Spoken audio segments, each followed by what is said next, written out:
Hey everybody, it's ShadowStar here for another Doctor Who review, although you might be mistaken for thinking it's Legends of Tomorrow, because boy oh boy have we really gone there. Although I absolutely enjoyed it, don't get me wrong, I just like taking a piss out of it. Boy, it's funny to think, there was a time when Legends of Tomorrow was imitating Doctor Who, now they're imitating it. Not really, I'm sure it's just a massive coincidence. The fourth wall breaking, the going into a cartoon, this is all stuff I've seen before. But it's just as fun another time around. Man, I loved this episode. This was actually a really fun one. I mean, last episode was fun too, but now we're getting to the swing of things. We go into the past. We get to introduce a companion to time travel, all that usual fun, and then we get straight into it. I had a feeling, although I wasn't looking too much about this episode, I had a feeling that the villain would be another one of those pantheon gods that we've been getting, because pretty much anything that really breaks reality gets put into that category at this point, so that's for the standard. But I guess this is one thing they can really get away with now that they're on Disney, with all this rubber house animation, and boy oh boy is it fun. Even the voice work is really fun today. This episode is just a bundle of fun. But there's so much we get to unpack. But let's start at the beginning. We get the usual stuff. We say we can't go home, but we'll say we go the long way around. We go into the past. Because we're in the past, we do get some references to the fact of, obviously, neither the Doctor nor the companion is really going to have a good time walking around here. But it's late, and luckily the few characters we meet are on good terms with that type of thing, so we don't make it a big plot point, but we don't ignore the fact that it would be an issue either. It's a good balance, it's not the focus of the episode, but we do touch upon it. One thing we also touch upon in this episode, I don't know why I'm skipping ahead, is Murray's reusing music. Murray's reusing music from Series 5. We get a little bit of an Amy's theme music, and then some of the music from Series 5 when he's in the Pandorica, when they're breaking back into the movie. It gets very fourth wall-y and referencey in a minute too, when we jump into movies, and then, it feels a bit like Doom Patrol when we're in the white space, the space between the scenes. It's very much like what we got with Doom Patrol breaking the fourth wall, how we're just in the white space between the worlds. The villain obviously is just a bundle of fun. Every one of these villains is obviously going to be a bundle of fun, whether it's the toy maker or this guy or the maestro. They're all just fun villains played by absolutely fun people. Then obviously we have to get to the highlight of the scene, which is straight up breaking the fourth wall. I know there's technically, we're actually still within the movie and this is just part of the movie that we're now breaking out of the TV show, but this is straight up breaking the fourth wall, which Doctor Who has never really done. That's something you'd get on Doom Patrol or Legends of Tomorrow, the straight up referencing the fact that we're a TV show and referencing past episodes like that. It's very much something that Doctor Who hasn't really done. There's been pretty much no true fourth wall breaks, other than maybe the first Doctor saying Merry Christmas to the TV, but otherwise we've never really gone there. We've had a little bit of subtle fourth wall breaks, like the Doctor talking to the audience in, say, the beginning of that two-parter in Series 9 I really love, but not this on the nose, which it's kind of a take it and leave it. I still love it and had fun with it, but part of me is like, are we really going there? Are we really going to go into that territory, Doctor Who?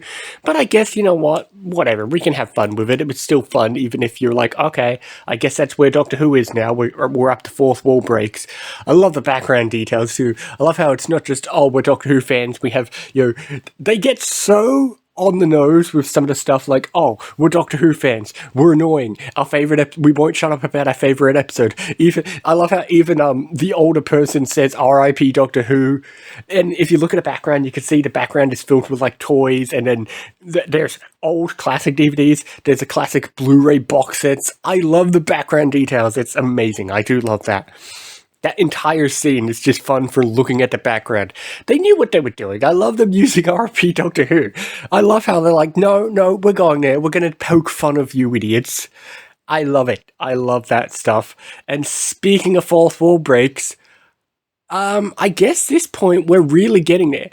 You know what? Good point. Speaking of when Doctor Who has broken a fourth wall, at the end of the very first episode with Shooty Gatwa, Mrs. Flood broke the fourth wall and she is here in 1952. And she even makes reference to the Doctor's on a limited run, and it ends in May 24th. Although that's a bit of an odd reference. I would have thought she could have said the finale date. Especially, I love how, again, unintentional, but it kind of almost feels like it's poking fun of the rumors of cancellation, although I don't think that's the intended point, but still, it really hits on the nose at that point. But it does raise questions. This is the first time we're really starting to raise questions about what's going on with Mrs. Flood, but otherwise, it's just, okay, here she is, here's more spanners in the works, we'll see you later, Mrs. Flood. But otherwise, it was great. The music was great. The villain was absolutely fun. I mean, why wouldn't they be? They're voice acted by somebody legendary. The animation is really on point, by the way. The animation, when he is in the real world, he is truly always 2D, and yet it works so well that it feels so on the nose with what he's supposed to be. It works so well. I love that. I love the animation. Murray Gold's music hits it out to park. He's not afraid to bring back some old tracks, because up until now, he's not really brought back much old tracks, and that's okay. But I like the fact that he's brought back just a little here and there, and it works. We start the episode with some old going to the past stuff, which I always love. It's fun having our going to the past episodes, to be honest. They're always more fun in my view, especially things like the 50s. That can be fun. This episode was way better than last episode, although last episode was fine. This episode, it very much is like, if last episodes were Space Babies, this episode very much is Devil's Cord, which raises questions on what next episode is going to be. I don't know, I haven't been paying attention to the trailers and stuff, so we'll see about that. Anyway, I think I've rambled on about enough. All the characters were great. It very much did feel like Devil's Cord, where we had, a character at the end have to help us out, like the old film projector man had to help us out, sort of like how in Devil's Cord, it was up to two of the Beatles to help us out in the end. So I love how, again, it very much feels like that a lot of the time. We get, obviously, a lot of callbacks to those earlier episodes. All in all, lots of great fun with the fourth wall breaks. You can understand, if you find that annoying, I absolutely agree, because at this point, this is not something Doctor Who has very much delved into, especially not being this on the nose. So I can understand if that's not your thing, and to be honest, I am slightly hesitant in the sense that I'm like, alright, are we really going there? But at the same time, I'm always a sucker for that kind of having fun type situations, so you know what, we're at that point where we're balls to the wall and having fun with Doctor Who.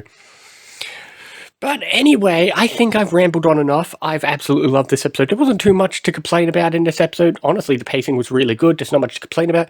The other thing you could complain about is if you think it's going a bit too far with the fourth wall breaking, but I still had fun. Anyway, I suppose with that being said, I will see you next week for more Doctor Who reviews and other things as well. See you next time, guys.